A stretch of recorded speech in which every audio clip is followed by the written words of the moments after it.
Hey, everybody.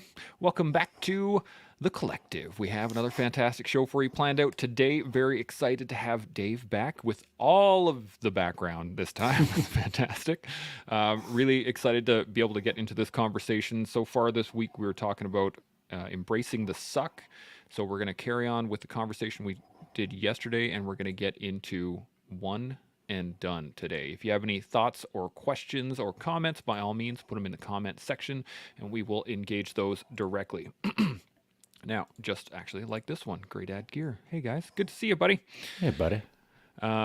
So before we get into anything, I do want to remind everybody, make sure you like the show. Make sure you subscribe to the channel, hit the notification bell, do all that good stuff so that you get your email every day that we go live, which is, of course, every day. And any thoughts or questions before we dive into the convo?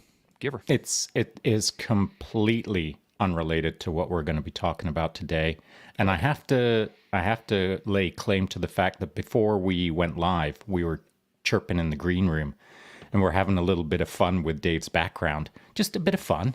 But what I just noticed now is that an electric pencil sharpener that you got mounted to your gear there? It is. It is. Okay. I'm a pencil guy. Okay, well that's quite interesting because yesterday we made mention about how life, it was Sept who brought it up, how life can be represented as a piece of paper in the middle of your desk and you surround it with all the clutter and distractions, but you won't get to work on the project that's in the middle of your desk called the page of your life. And so I suggested that, maybe one of those accoutrements as a distraction is that pack of 5 pencils, the fancy pencils that you'd rather sharpen than get to work on the story of your life. And before you know it, you've sharpened that pencil down to a nub, and there goes one of your pencils. That's called a decade.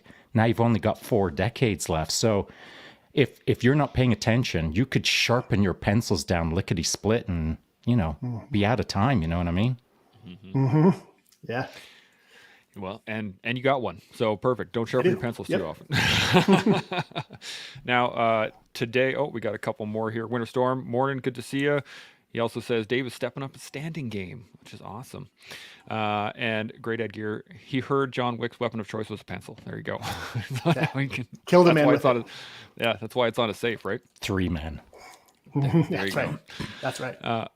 So now we are going to get into one and done. This is the concept for the day. Now, this is a pretty literal terminology, right? You do something once and it is done.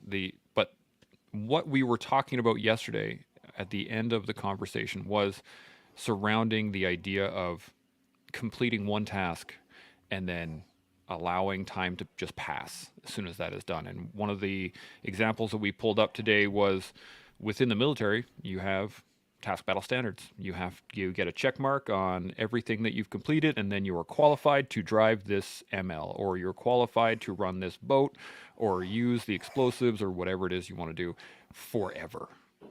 Or at least there are certain things that need requal, so I'm not going to say that for everything, but that's what we're going to be getting into, and the mentality surrounding that concept, where a lot of people spend 20 or 30 years in the military, they retire, and accept that their life is now on autopilot.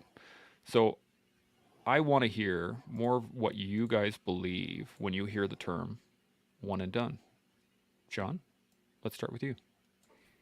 Well, you're right. We did yesterday kind of dance around the subject of one and done, meaning that I think it came out predominantly in reference to the veteran community and how a veteran can spend 10 years or 15 years or 20 years in that career.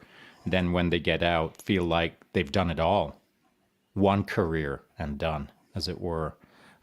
So we could break that down into micro slices of someone learned how to shoot a 9mm pistol for half a day on the range. And then they carefully hand that pistol off to the range staff and never see a pistol again in their life. But now they're one and done John Wick.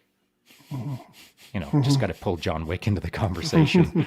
And so there's the macro and there's the micro. The macro being that you can serve in the military for a while, however long that while is, and then you're good for the rest of your life. You don't have to do anything beyond that.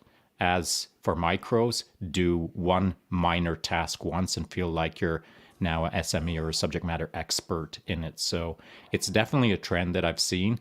It's probably something that I fell into as a victim of to some degree based on all the things that I did in the military. I just thought I'd done so many things that there weren't a whole pile of other things that I could do or needed to do or could explore. But that was such a wrong mindset, of course.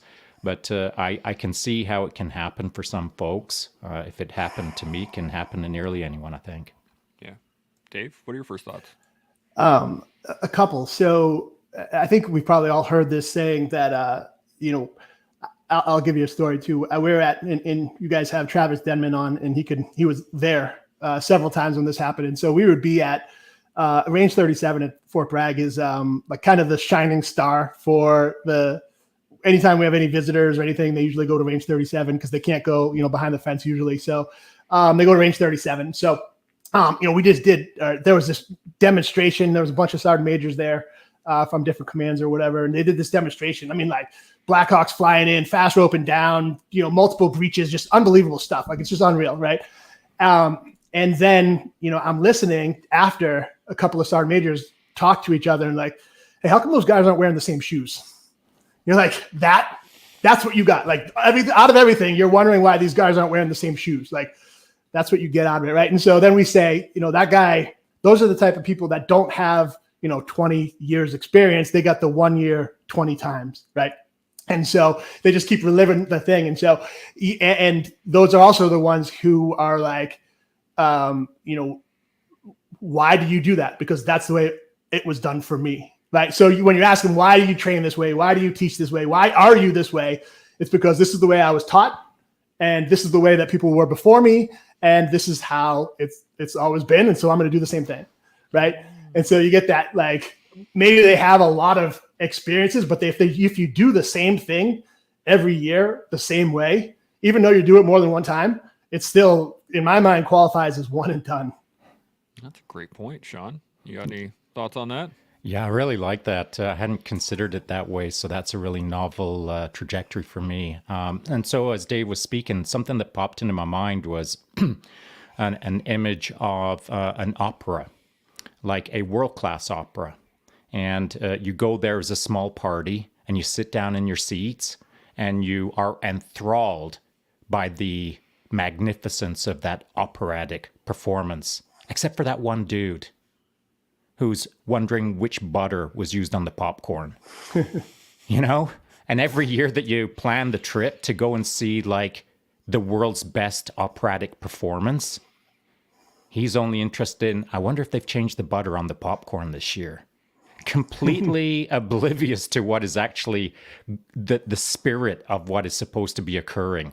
He's there for the performance, but he's there for the popcorn. Whereas part of the group is there for the performance, and they're enmeshed in the beauty, the magnificence of what humans are capable of. And that's what I saw as you were describing that. I mean, I've been in those moments where we used to call them dog and pony shows. Sure. Yeah. And so, I mean, when all of the resources are deployed, when the magic unicorn sprinkles are also happening in the backdrop of all the helicopters landing, there's always going to be that one guy with, that just doesn't understand why he's there. And it's not just the casual observer of the opera, as it were. There's people in the opera that are one and doners. They're in the game, but they're looking already for their exit strategy to the next opera company or the next whatever it is within their career trajectory. So one and done, standing and observing for sure, but there's one and dones in the operatic crowd as well. Mm-hmm. It's interesting because one of the notes, one of the notes I took earlier was it worked once, it'll work again. And that whole concept, actually, Dave and I, you and I were chatting about this just before we started, I was talking about the Book of Five Rings, and Miyamoto Musashi ends his statements on a regular basis with, this should be considered well, not this is the way to do it, period. And there is that kind of concept, especially within the military circles of, this is the way I was taught. Therefore, I'm going to teach it exactly the same way to the next group, and they're going to teach it exactly the same way to the next group, and down the line to a point that you have. I remember being taught how to do my 5s and 20s that had been come up with 10, 15 years ago, prior to actually getting the new intel in from the region itself. So I think that there's a concept here that we're kind of playing around of evolving thought. What do you guys think, Shaun? Well, yeah, for sure. I mean, I've said it before. I've been taught things, and I've never changed my ways on some of the things that I've been taught. But that's based on successful outcomes, and it's not based on dogmatic successful outcomes. In the moment that I was getting outcomes, they were highly fluidized or flexible actions by myself to create the outcome. And so I think that on a macro level, I could say that there's things that I do that I know will create successful outcomes that I don't have to rejig in a massive way. I just retweak in a micro way. I know what's going on. I know the changes that I'm making for that person in front of me. They could be completely oblivious to the difference between my micro tweaks and my macro expectations, but maybe they don't need to know. Maybe they're not ready to know. That's an entirely different subject, I think, that we could dive into maybe another time. But for sure, for me, I think that there's differences between the macro and the micro. Yeah. Dave, thoughts? So it just brings me back to, I think this is my third time on the podcast, and if I ever come back, who knows? That depends on my next answer. But you'll see that, like, I will go back. Last time I was on the podcast, I went back to the one before, and then I went back to the one before that. And so I'm going to do that again, because when you're, in my opinion, a great coach or anybody who has a great philosophy or a system, I hate the word, but some type of system. I don't know why I hate the word. I like the word, but a system, like, it's overarching, right? So there's like, it all goes back to the, kind of off of itself. And so it reminds me, the word or the attribute, the characteristic that I said I had to pick one was adaptability, right? And so how do you develop adaptability? And so, like, hearing you speak, Shaun, like, you have so much experience, and you've come to those ways through experience, right? Through trial and error, through, learning to adapt. And so that's huge, right? But, and to go back to the one and done, the task condition standard, right? So in the US, we have task condition standard. So here's the task, here's the condition, here's the standard. Here's what you got to do. Here's the situation under which you do it. And this is what you got to do to pass, right? And it's literally a checklist. And so standards are important, right? Standards exist for a reason. However, how we teach those standards, right? Or how we coach those standards, in my opinion, matters a lot, right? And so I'm going to use an example. And so I came up from, with the asymmetric warfare group, right? The AWG. And so their big thing was outcomes-based training and education. And so that fuels almost everything that I do as well. And so an example we use is the cordon and search, right? The cordon and search. And so what that is you got to go to this village. You got to you're looking for something in that village. So what you do, you go now. Task, condition, standard. Here's the task, here's the condition, here's the standard. If we're at the National Training Center in California, getting ready to go to deploy, right? Here's what we have to do. If you did these 5 things, so you move to this area, you surround it so nobody gets in or out. You break that down into sections. You methodically search it until you find what you're looking for, or you don't, right? So there's a greater there zone. Okay, they move to the objective. They set security. They broke it down into grid squares. They searched each grid square methodically. They found the hidden weapons cache. Check. You guys are done. Good to go. You're blessed off. Move on to the next one. If they didn't do that, go back over here, retrain. Here's a task condition standard. Here's the checklist. Go practice this checklist exactly as I have it, and then come back and do it again. And if they do it, okay, good. You guys are good to go. Now let's take that same unit in Afghanistan, right? And so they go and they do a cordon search. They do the same thing. They hit all those checklists. Does it matter how they do it, right?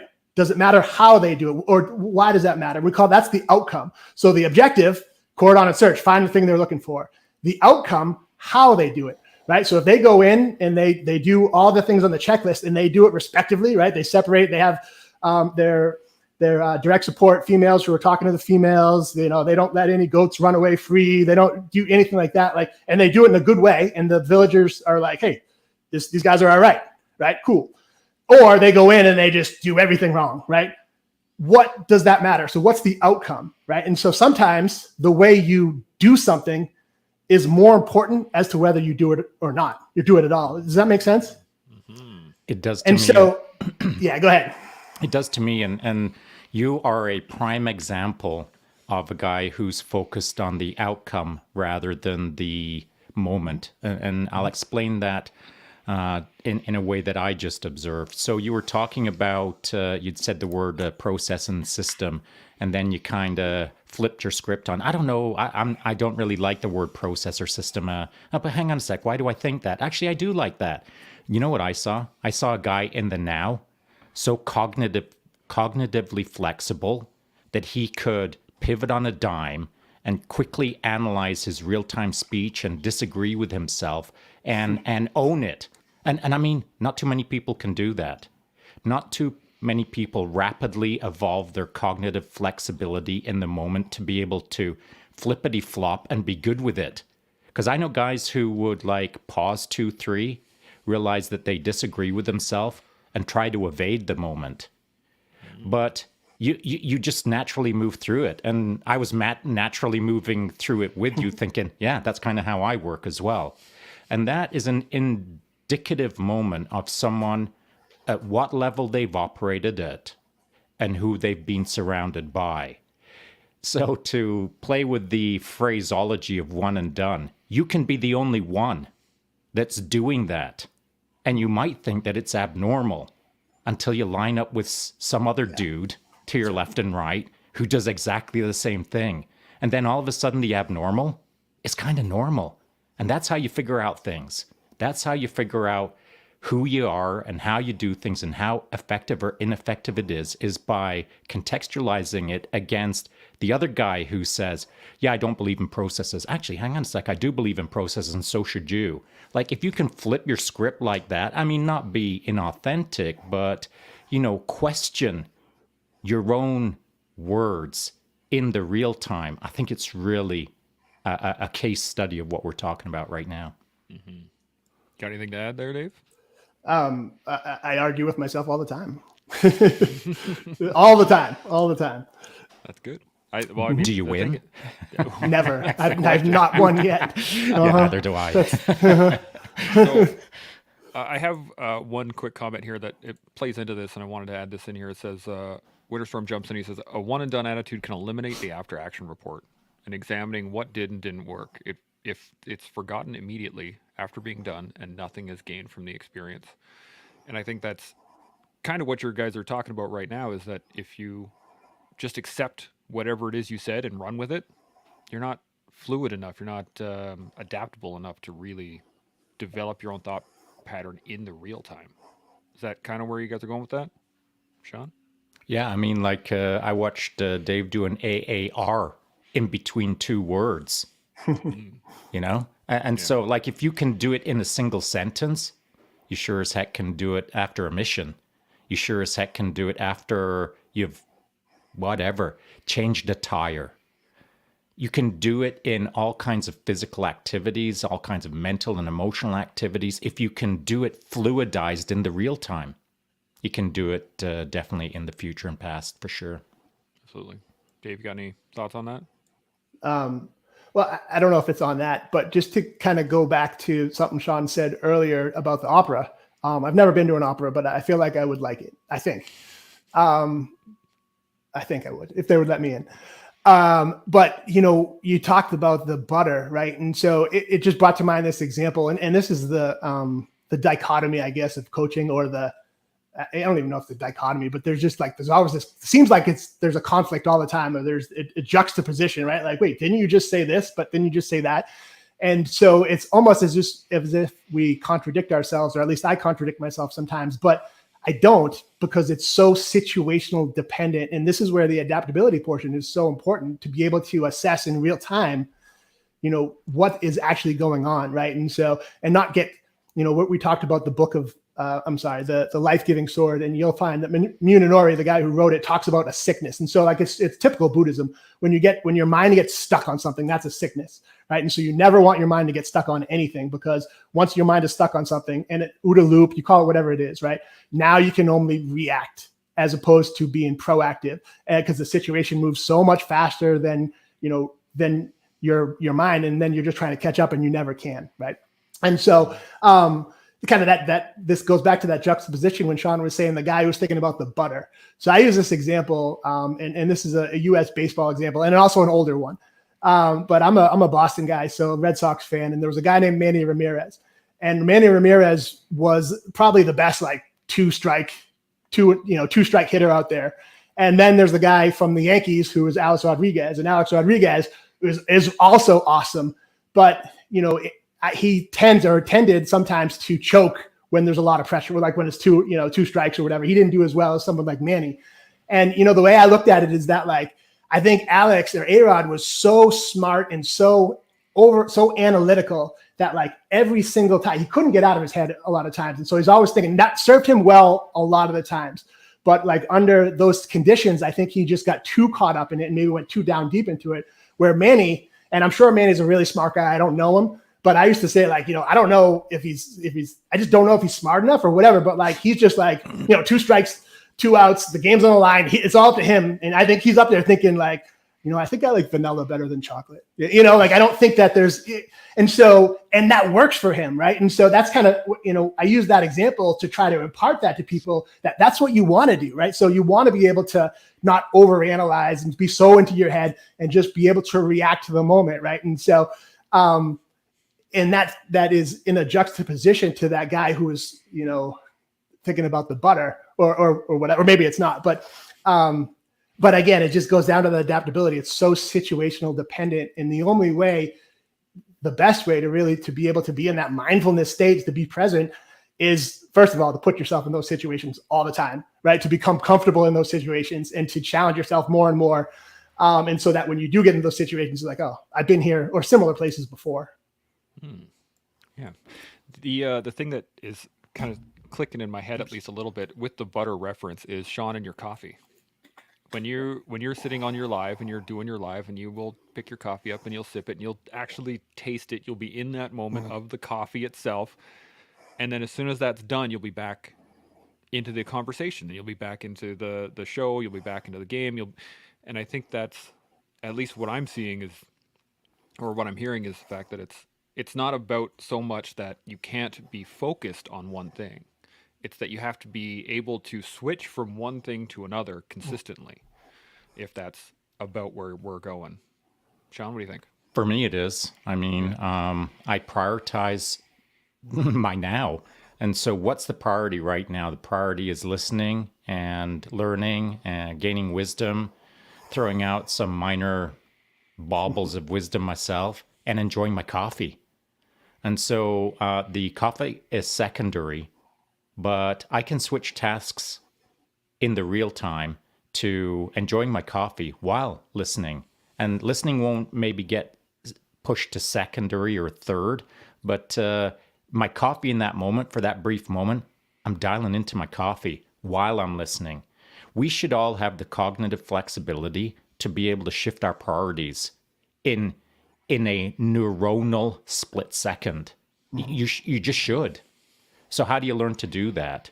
So Dave would be able to speak to this better than I would, I think, based on the fact that he's worked with so many tier 1 guys. I never had the luxury of working academically or we'll call it psychologically with tier 1 operators for many, many years, though I do have my thoughts on a number of things, of course. But I think that in order to understand how to be massively flexible in the moment and how to understand that one and done is not the way, you've got to be in the right crew. You've got to be around the right people. You've got to be in the right crowd. When I was a young infanteer, when I got in the first few months, I knew nothing. I didn't know how to play this game. I didn't understand what we're talking about right now. And only because I had the privilege to serve with the smaller and smaller and smaller units that I started working with, and as they got smaller, the talent got bigger and bigger and bigger until you had a tuna can size of a unit, but an ocean size worth of talent and experience in it. I mean, you learn a thing or two when you're surrounded by excellence. It doesn't mean you're excellent. It just means now you're on day one of learning how to play a better game. And so, depending on who you're around, what your norm is, if you're in a pile of super freaks and you think that that's normal, all of a sudden you'll start to understand life differently. You'll start to understand cognitive fluidity. You'll start to understand that one and done is so off base in how to run your life that it's almost farcical. So I think a lot of these things that we're talking about right now need to be contextualized against an individual's experience or their trajectory, as it were. Mm-hmm. Dave, what do you think? So and I've talked about this as well. The building the warrior model that we have, the second to the top tier is the fighter, right? And so the essence of the fighter is to perform in extremis, right? So performance in extremis at the point of death, literally to handle pressure. And what the educational piece, I call it the win, like what's important now. So you not only, as Shaun said, should we be able to switch cognitively in a neural like split second, you have to be able to. You just have to be able to do that in order to be successful at high levels. Like there's just everything moves so fast. That's just the way it is, right? You will not be successful or survive in extremis at the point of death, literally for a lot of people, if you are not able to do that, right? And so how do you develop it?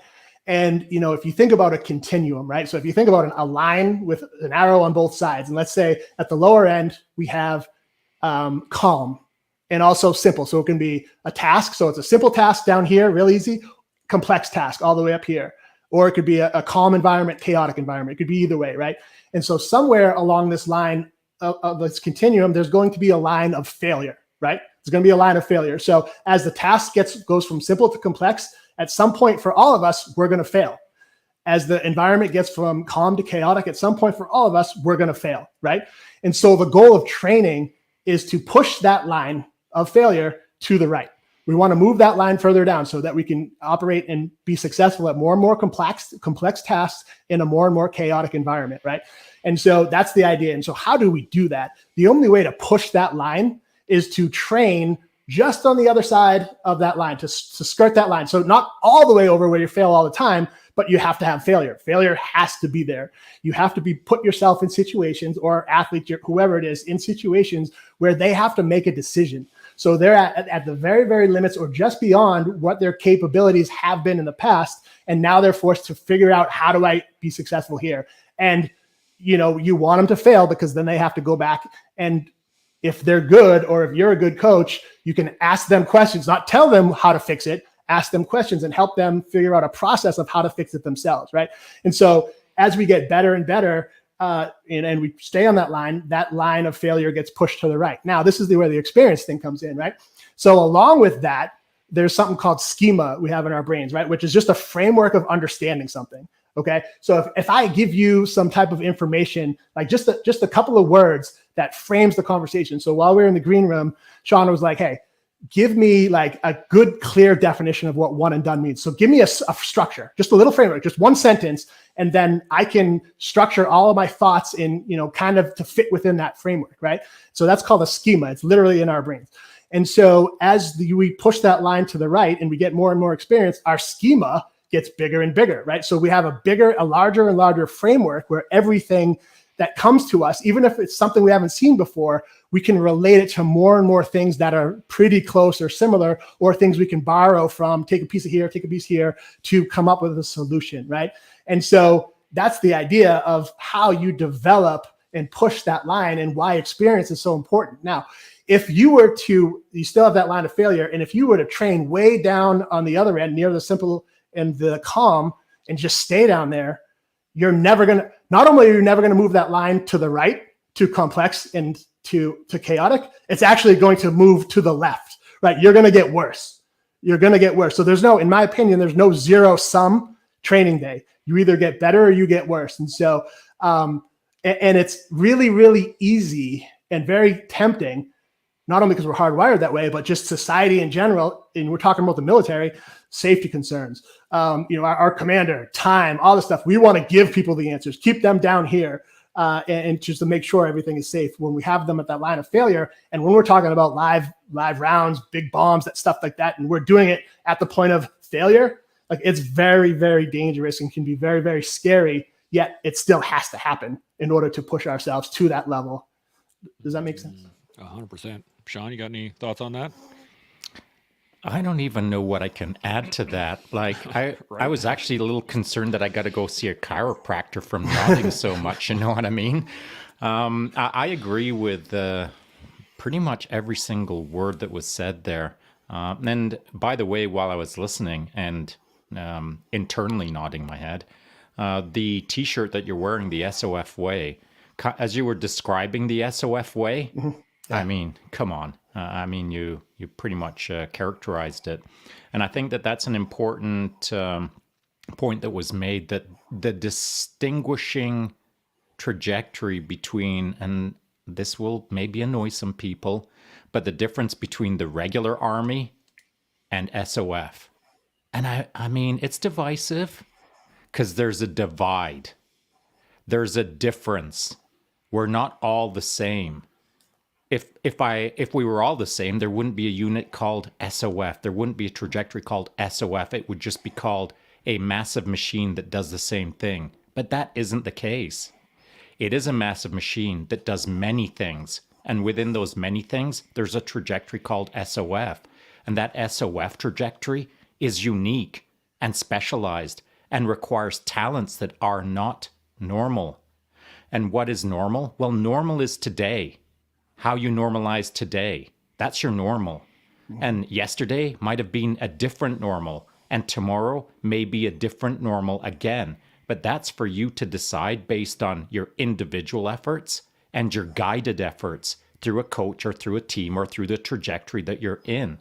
Now, David said something interesting that I'd like to just add even more granularity to, and that is, if you're training, he'd stated that you're either getting better or you're getting worse. It is a state that can shift.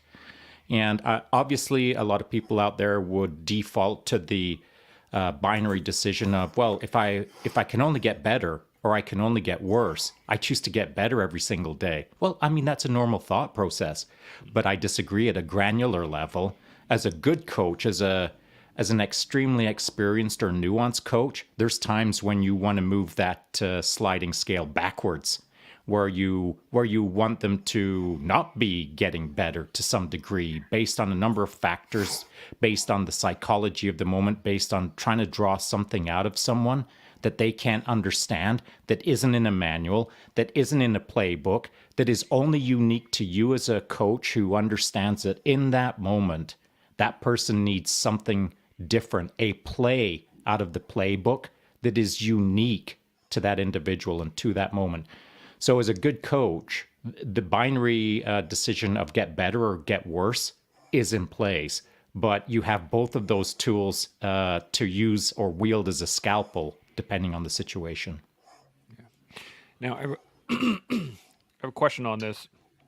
Do you think that this particular issue is, I think, at least what I'm picking up on is that it might be a bit of a societal issue, because there's a kind of a consistent thought about going out on a win, right? Taking the W and like, yeah, success, success, success, without really understanding the larger concept of success.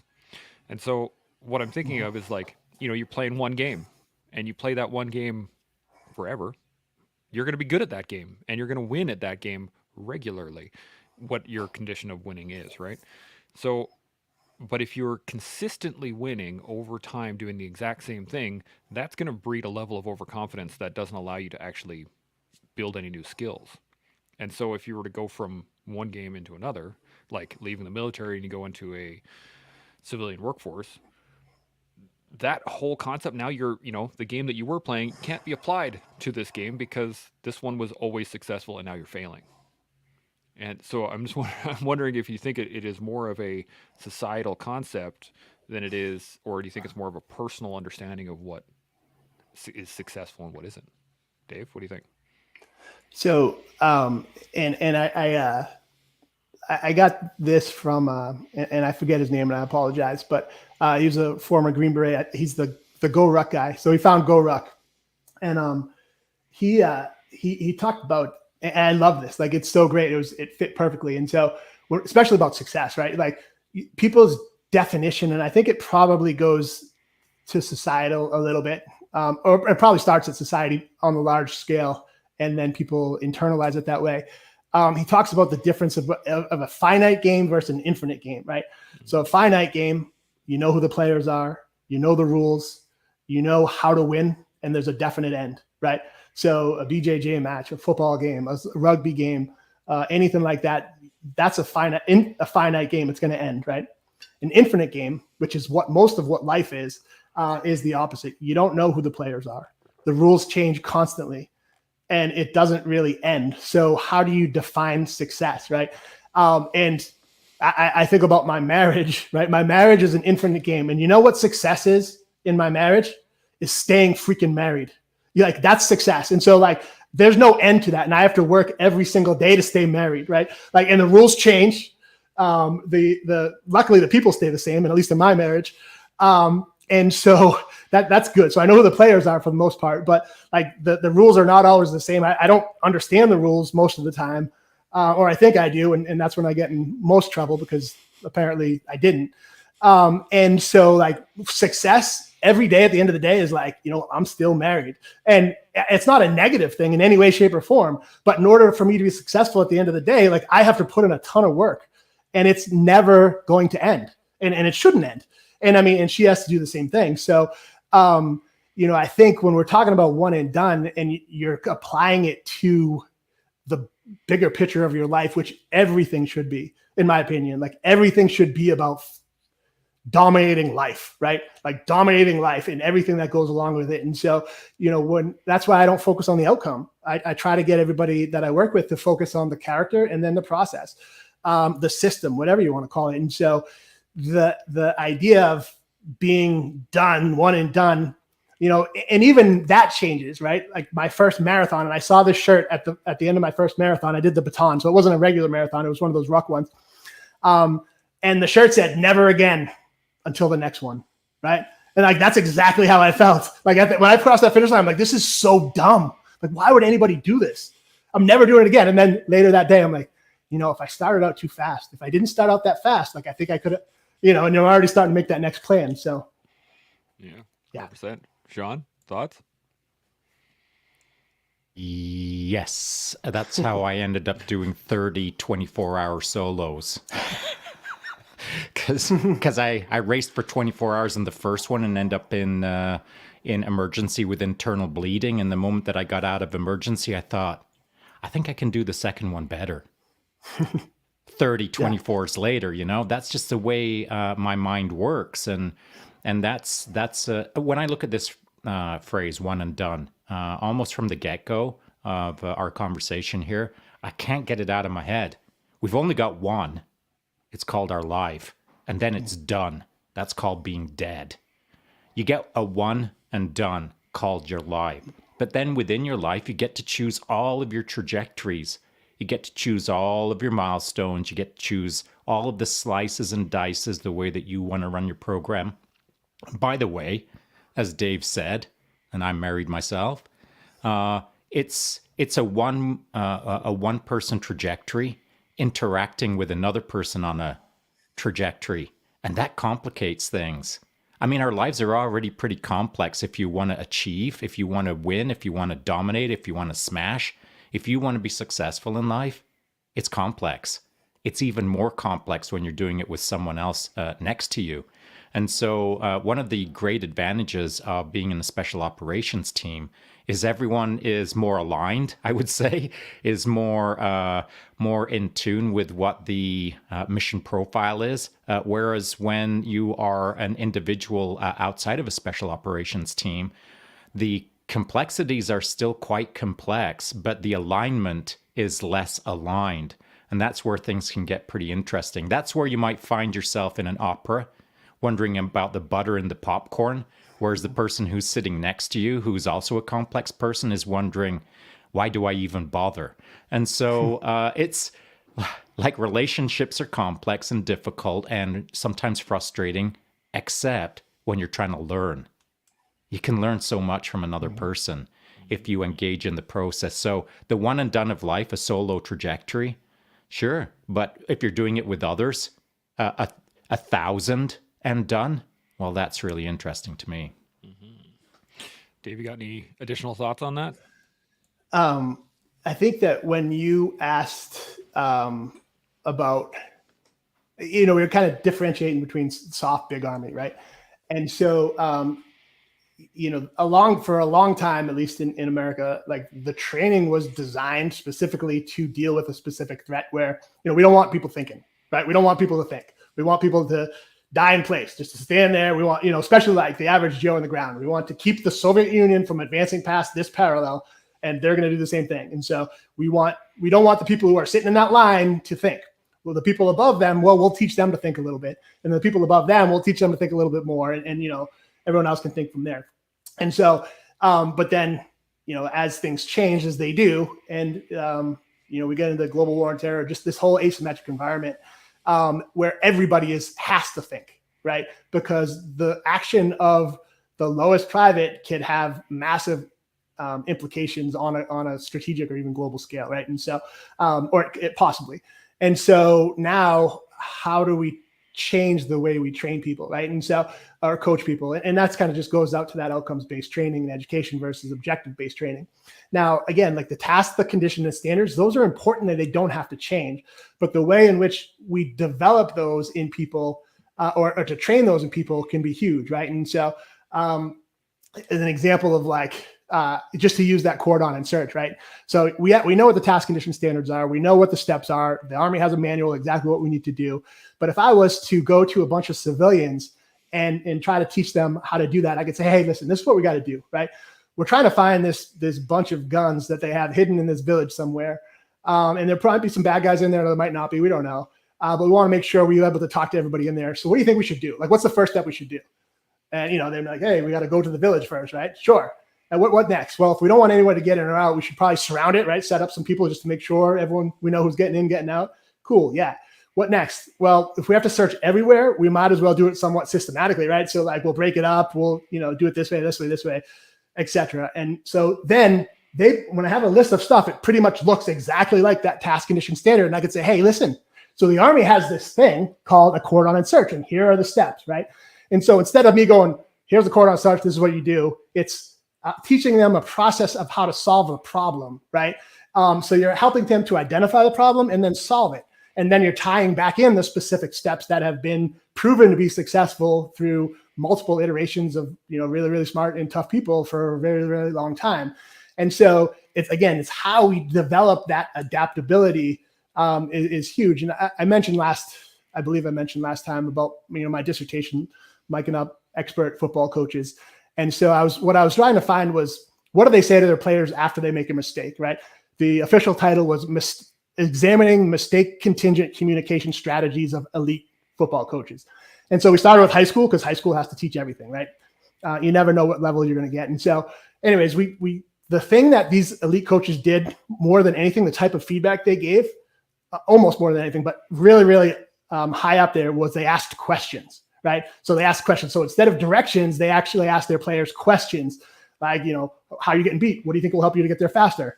And then take a bigger step. That's it. You take a bigger step. Now let me show you how to do that.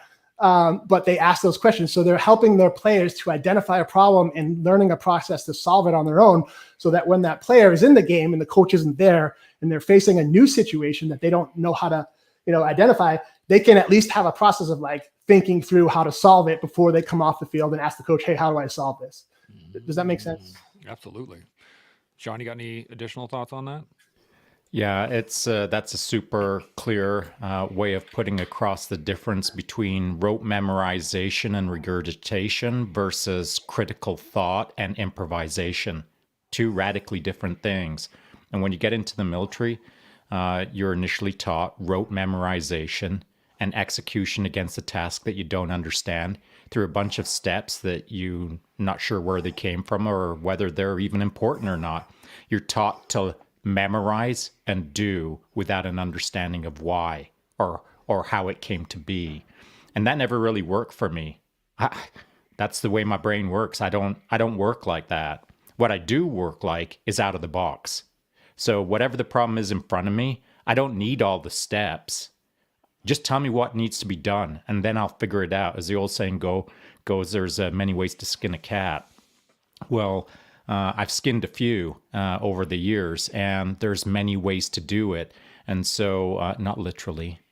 So the out of the box thinking, I think, is a important indicator of what kind of person is in front of you and where they may be best suited to be positioned. So on a high school football team, there's not much need for out of the box thinking because it's a lot of fundamentals and it's a lot of learning how to, well, there's the water on the bench and there's the end of the field and you've got to learn these rule sets and the structure and etc. And or to Dave's point, you've got to understand your schema. You've got to start forming patterns. You've got to start building out your worldview, as it were, or as I like to think of it, you've got to patternize the world, and then you've got to get in front of it by about a second to start predictive analysis math. And so patternizing your world and then predictively analyzing the future, in other words, trying to read the future through patterns, these are all things that are easily available to anyone, but you're not born with them. It's a freaking skill set. It's something that you won't get out of a book, by the way. You'll only get it by standing next to a guy called Dave, perhaps, and then the other guy on the other side of Dave, who's another guy who's got, or another girl who's got experiences and education and wisdom, and I dare say it, a system that will enable someone to flourish in an out-of-the-box mindset way. Now, if you're born with an out-of-the-box mindset, hopefully there's enough talent, enough coaches around you, or enough senior leaders around you that they can identify it ASAP. But in the regular military, it's not, at least in the Canadian military, the organization, I feel, is not taught to or is not aware of how to best identify, I'll call them high flyers, for lack of a better term, identify talent that deserves to be in a location other than the one that it's in. And so that requires a massive conversation at an institutional level to make all senior leaders and middle managers aware that we got talent coming in on day one, and we are not recognizing that talent and we're not placing it appropriately to maximize our institution. Mm-hmm. There's a perfect example. It's martial arts. Like if you think about it, when you first enter into any martial art and you start learning katas, that's all you're doing is rote memorization. But if you take martial arts and then pressure test it against a different martial art, like in the UFC when it first started, you start to see where the dogma doesn't apply because there's nothing to actually develop because you never learned any skill sets that were in that particular issue, right? You saw wrestlers that didn't know how to strike, and you saw strikers that didn't know how to take down, and all these things that directly played into exactly what you guys are talking about. Whereas now, when you actually learn, you go to an MMA gym, you learn everything, right? You learn Muay Thai, you learn boxing, you learn wrestling, you learn all these things come into play because everything is in play. And I think it goes directly into what we're talking about is that, you might learn how to box and you could be a great boxer, but if you take a great boxer and you put them in a wrestling match, they're going to be kind of out to lunch. But if you take someone who does all four and they might be good at all four, but not excellent, they'll be able to play within any scheme of maneuver to a certain degree. Well, that's all true, but what I'm suggesting is on day one, when that individual walks into the MMA gym and doesn't know how to spell MMA, a good coach in about an hour is going to look at that individual and say, come on over to the side. I want to have a chat with you. We're going to have to put you in a different program called the advanced program. Or come on over here. Where did you learn how to do that? What are you thinking there?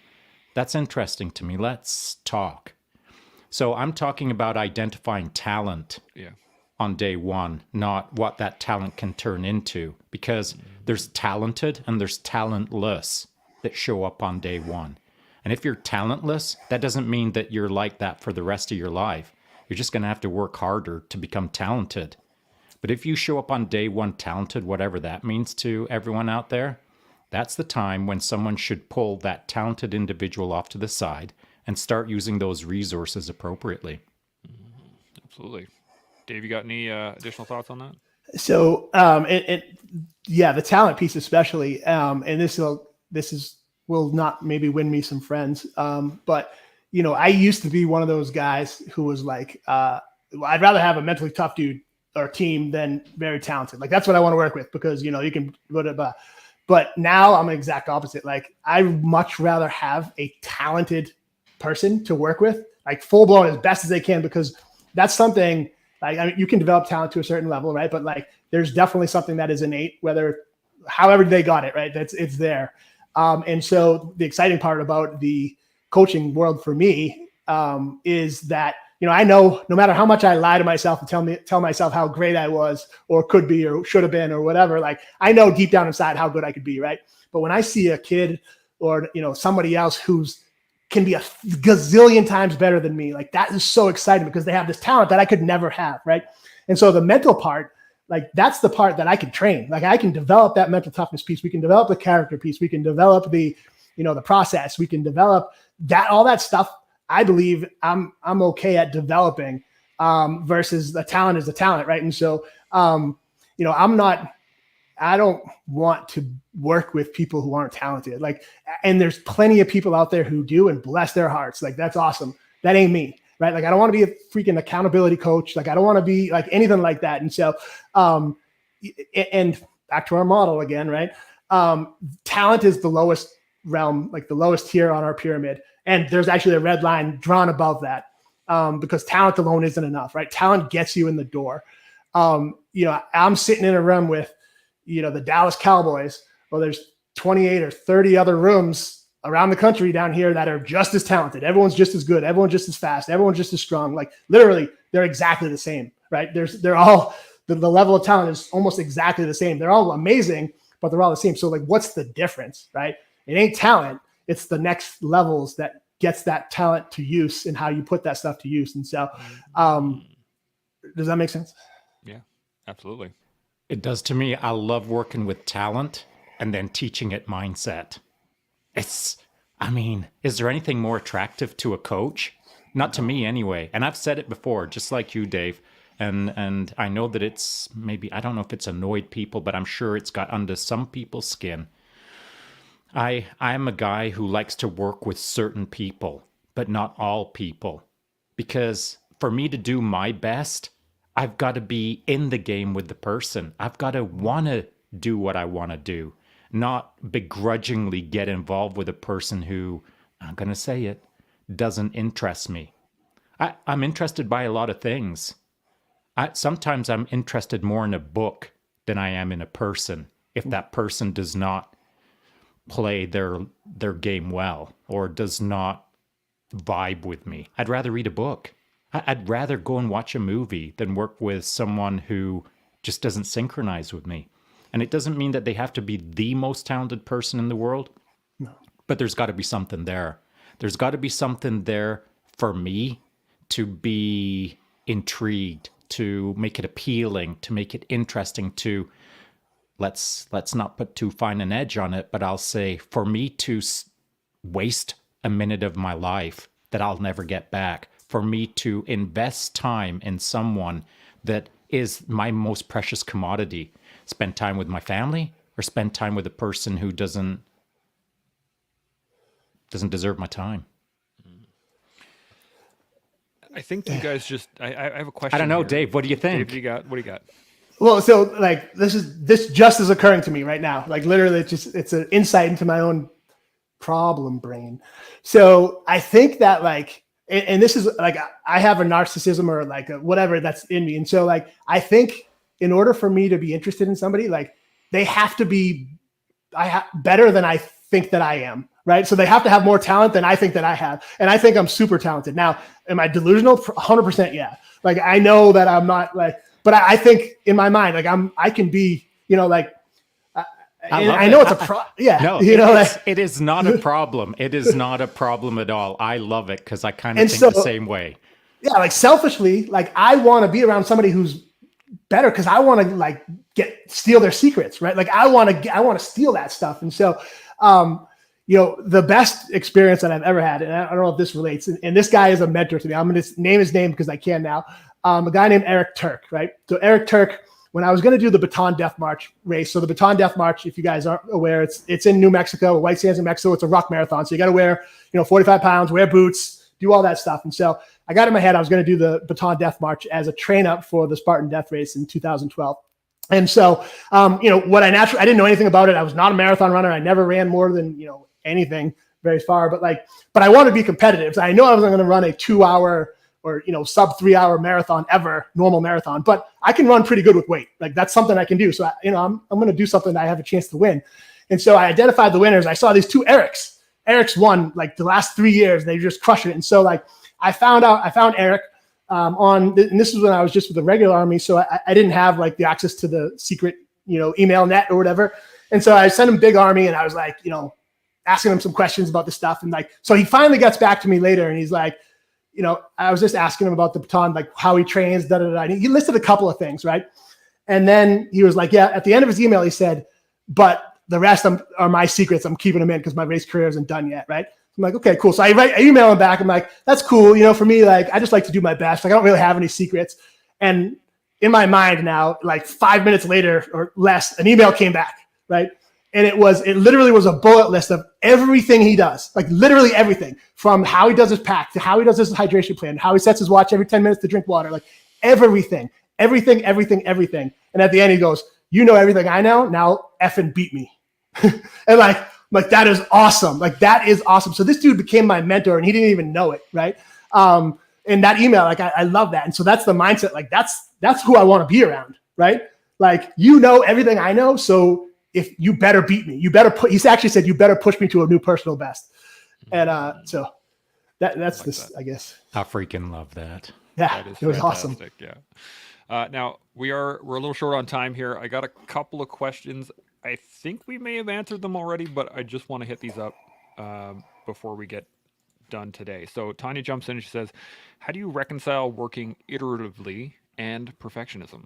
When does the relentless pursuit of excellence need to relent, if only to be rerouted? I don't understand the question. Yeah, I think I don't know if you have to pattern interrupt that. I mean, like you iterate and you pursue excellence, and it doesn't mean that you're perfect or perfectly executing. It just means that you're relentlessly pursuing excellence. I don't think any of us ever reach perfectionism. I might be 10% of the way towards that. Who knows? But to me, it's quite simple. Work hard to get better. Period. Any thoughts, Dave? I don't know what iteratively means. Can somebody explain? Like doing things in an iterative manner, as in like you do a task. Way to use the word. Think of it as OODA. Okay. OODA loop. Yeah. All right. So perfectionism. Again, probably not the most popular idea, but like, what's wrong with trying to be perfect? Like, you're never going to get there. So like, you have to understand that you're never going to get there. But the relenting in the pursuit of excellence, like, so don't even think about the pursuit of excellence, finite versus infinite. Just get better. Like, work hard every day. Do the same thing harder than you did yesterday. Right. Like, or, as just as hard or a little bit harder or, I don't know. That's simplistic, and I take it for what you want because I don't even understand the words in your question. So I probably am not smart enough to answer it. Oh, I think you are. I think you answered it. I mean, it's like work hard and then work harder and get better, harder, better, harder, better. That's you know That's the iteration. that's my answer to so many complaints. Well, you didn't have this at a turnaround at the Rock. Dude, just get better. Shut up and get better. That's right. Like, that's the work answer. harder, get better. Yeah. I love it. I love it. So she says, to clarify, going back and fiddling with something to get it 1% better versus moving on to a better usage of time. Does that change your answer at all or no? Nope. My answer is smash. There you go. Yeah. Smash. I like it. And then, so the last question I have here, it says, how do you install a schema of deliberate practice, especially when you're not with your athletes/men, as you can't be there 24/7? This is where I think you guys answered it already just in the last statement there, but anything to add to it, Shaun? Well, I would just say that how do you install a schema of deliberate practice? First of all, you ask yourself why you're going to. And once you know your why, the rest is taken care of. If you know your why, then you just work hard. Period. Mm-hmm. So that word deliberate practice is super important. And, you know, again, back to the stuff I always go back to, but the top tier, the warrior in the model, right? I talked about will, and will is the essence of it. Like, you have to have willpower. We call willpower direct mental force. There's a caveat with that, right? And this is why willpower is so important. It's so, you know, do it anyways, work harder. Awesome. But it has to be like, I always say, attention must be paid, right? And so to teach your athletes how to practice, right? So not just what to practice, but how to practice. And so that is with full intention on the, you know, to whatever it is that they're doing. I mean, this goes back to talent code or just whatever it is, but like that neuroplasticity is like, because there's so many experiments and research art stuff that shows that, like, if you're not paying attention, that neuroplasticity doesn't happen. Those changes in your brain doesn't happen. And so back to take things full circle, back to range 37, I had so many conversations with this one sergeant major about deliberate practice. And so he always wanted to add more training schedule. Like, if they don't add more time to the training schedule, let's add. He said, so you're telling me, Doc, that if they're on the range for 2 more hours every day, they're not going to get better?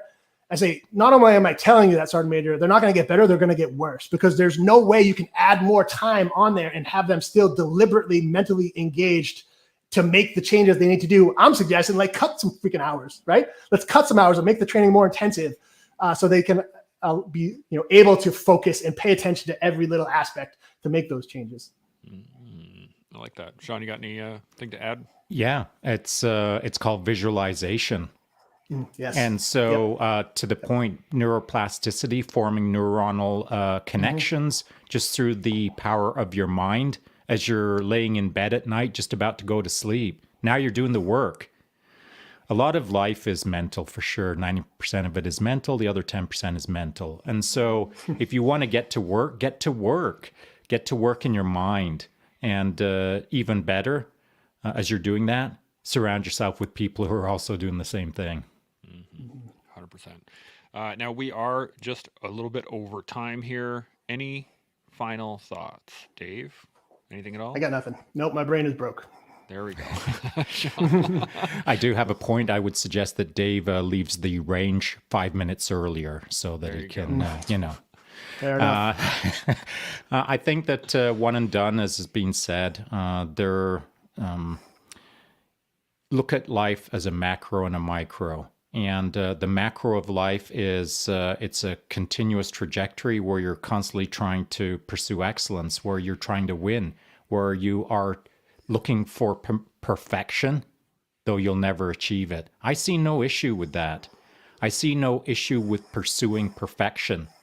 I really don't. I encourage everyone to do it. I don't know why it's become almost a sullied word that you try hard.